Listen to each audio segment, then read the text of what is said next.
Here is Van Dieman's Hanging Lake, a very nice dark blue that works its way to black as it shades. That's why it's a blue-black after all. It is almost as dark in the writing samples as it is in the swatch. It is the remnants at the bottom of the chromatography that has me call this a blue-black and not just a dark blue. This is generally consistent in tone as papers change, and it does deliver on some shading, which is hard when an ink is this dark.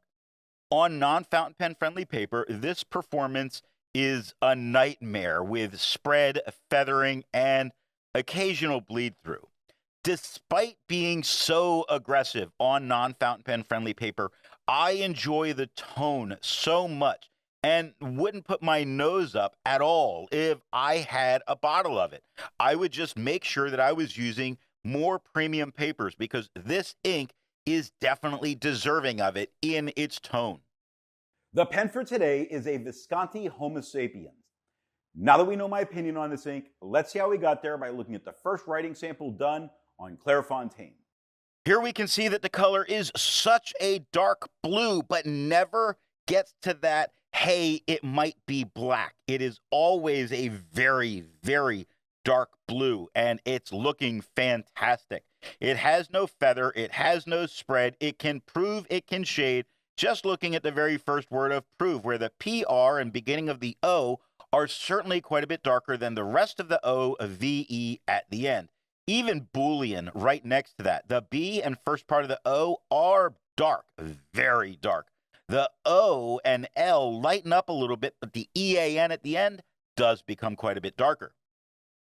Looking at the back of the page, you see there are a number of spots. This ink got very deep into this paper, something very rare for Clairfontaine. Now, it never bled through touching the page underneath, and I would likely write on the back of this page because I don't think that would interrupt either side, but this is a huge warning sign for what's to come.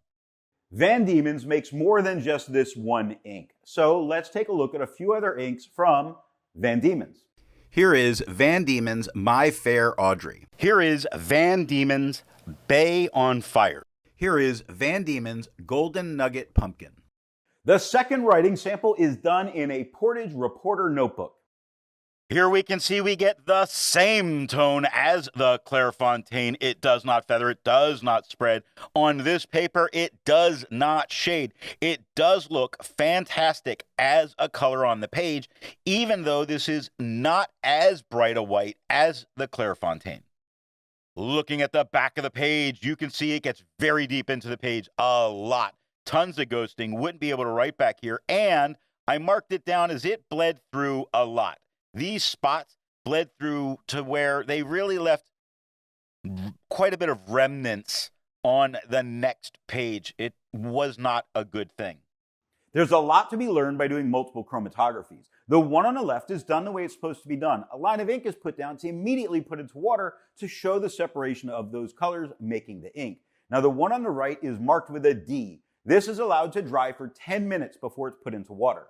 The third writing sample is done in a national brand Steno notebook. Here we can see that the tone definitely is lighter and more blue than it was on the Clairfontaine. It does feather in almost every word. It does have a slight bit of spread, which is unfortunate on this paper. It does shade, but at this point with the feathering and spread, who cares about the shading? This is, I think, a little bit translucent, and I say more blue, but I also want to say slightly green. Take a look at some elements here. We see a little bit of green coming in, making it almost like a teal color. Looking at the back of the page, we get a ton of ghosting that would stop you from reading or writing on the back of the page. Plus, it bled through touching the page underneath, which is always a no-go for me. Resistance tests are done to see how well this ink can be expected to perform on the page, and more importantly, how hard it may be to clean from your pen. Now, the smear is allowed to dry for 3 days before testing it. In the upper left, you can see where there is highlighter. In the upper right, that is pen flush. The lower left has a 1/3 bleach solution and the lower right has plain old water. The next writing sample is done in a Rhodia notebook. Here we see we can get the same tone as the Clairfontaine. It does not feather, does not spread. It does shade, just not as well as it does on the Clairfontaine. It definitely stands out very well against the quad rule, meaning if this is the type of paper you prefer and you can take its performance that it tends to have, this would become a good ink for you to use. Looking at the back of the page, this performance is just dreadful, as we can easily spot a ton of spots where it gets very, very deep into the page. Now, it did not bleed through touching the page underneath, but this is a coated paper that normally doesn't have that problem. Lots of problems here. Huge warning signs. Could you write on the back of the page? Probably, but I think you would have to consider what paper you're using with this ink. With over 1,000 inks reviewed, let's take a look at some more blue-black inks that are out there. Here is Lamy Blue Black. Here is Papier Plume Midnight Blue. Here is Roher & Klinger Lipziger Schwarz. Here is Sailor Gentle Blue Black. All of the inks that you just saw have a review here on the channel. Now, the next writing sample is done in a composition lab notebook. Here we can see that the tone is just the slightest bit lighter than it was on the Clairfontaine. Now, it does not feather and it does not spread. It does shade, not in any kind of significant way. If you look at significant here on the third line, the S is slightly lighter than the IG, and the NI slightly lighter again. The FIC become darker, the AN a little lighter with that T at the end, darker again. It stands out against the quad rule. No problems. This is a good ink on this paper. If you are a student using it, I believe that this is the best paper for this ink.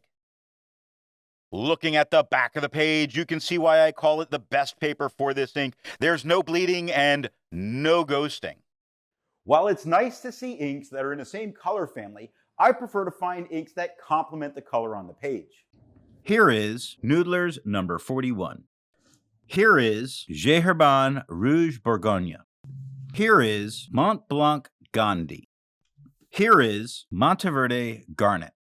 The best way you can support this or any channel that you like watching is to alert the retailer of where you saw the product at time of purchase. Now, the last writing sample is done on 20-pound copy paper. Here we can see that the tone is significantly lighter than it was on the Clairfontaine. Now, it does feather slightly. It does spread slightly. The feather and the spread, to me, aren't a big deal on this paper. The feather's not a good thing, but I'm more allowing of it on copy paper than I am on any other. So it's not horrible in the performance that's going on here. It's definitely not shading. This I'm going to call a strong maybe, depending on what happens with the back of the page. Looking at the back of the page, you see that there's a whole lot of ghosting, and you could not write back here. However, any of these deep spots, it never bled through touching the page underneath, meaning, along with the lab notebook, this is actually fairly decent for use on 20-pound copy paper. So what nib and pen do I think are going to give the best writing experience with this ink? My Visconti Homo sapien has a wet, fine nib and gives a good tone with a pleasant sprinkle of shading.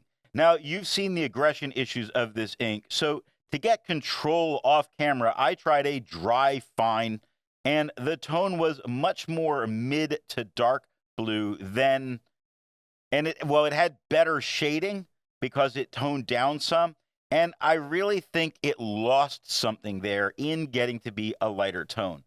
It slightly tamed some of the aggression, but not entirely. I stick with the wet fine for the tone itself, but that is the only reason.